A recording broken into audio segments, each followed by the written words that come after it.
यहाँ पर आए हुए सभी ग्रामवासियों का इस बाबा साहब के प्रांगण में सभी लोग का हार्दिक स्वागत वंदन अभिनंदन करता हूँ।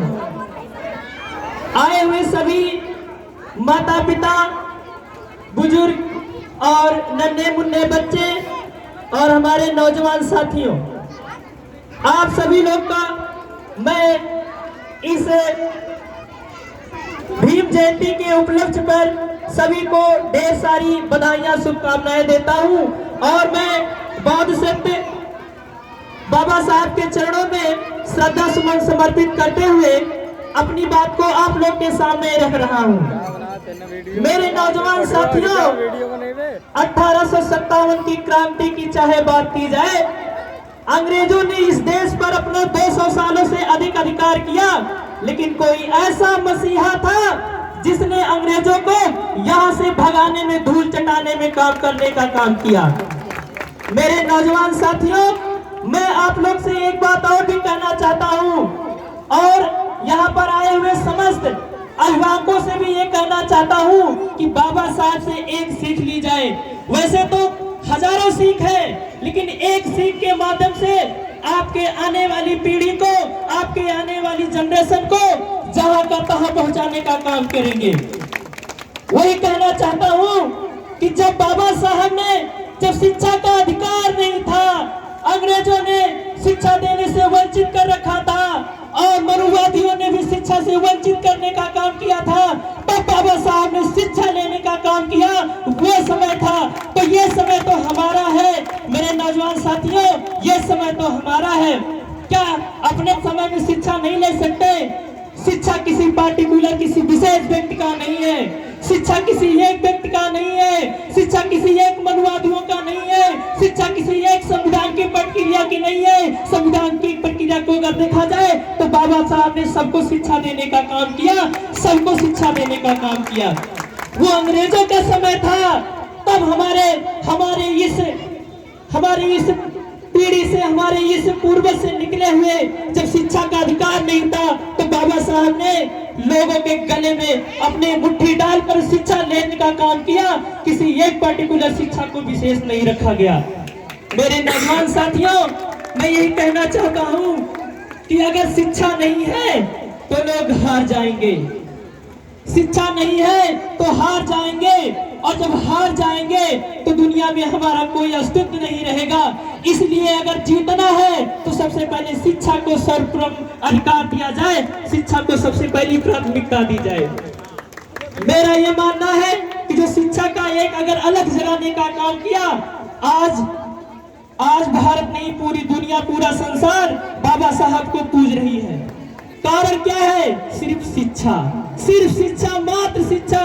शिक्षा के दम पे आज भारत ही नहीं, पूरा विश्व जय भीम, जय भीम, जय भीम, जय भीम करने का काम कर रहा है। हमारा ये इतिहास अगर उठा के देखा जाए, जब जब मनुवादियों ने इस शिक्षा से वंचित करने का काम किया, हमारे लोगों को शोषित करने का काम किया, तब हमारे इसी पूर्वजों ने ऐसे जन्म लेने का काम किया। चाहे हम उत्तर वैदिक की बात किया जाए, अगर हमने उत्तर वैदिक में जब हमारा शोषण हुआ तो महात्मा बुद्ध बन के आए और हम लोगों को आगे बढ़ाने का काम करने का काम किया।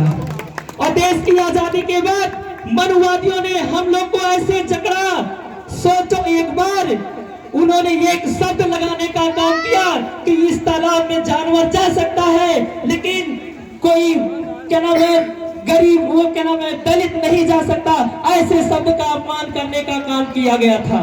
लेकिन बाबा साहब ने एक मसीहा बन के आए और जहां न तहां हमारे अधिकार को देने का काम किया।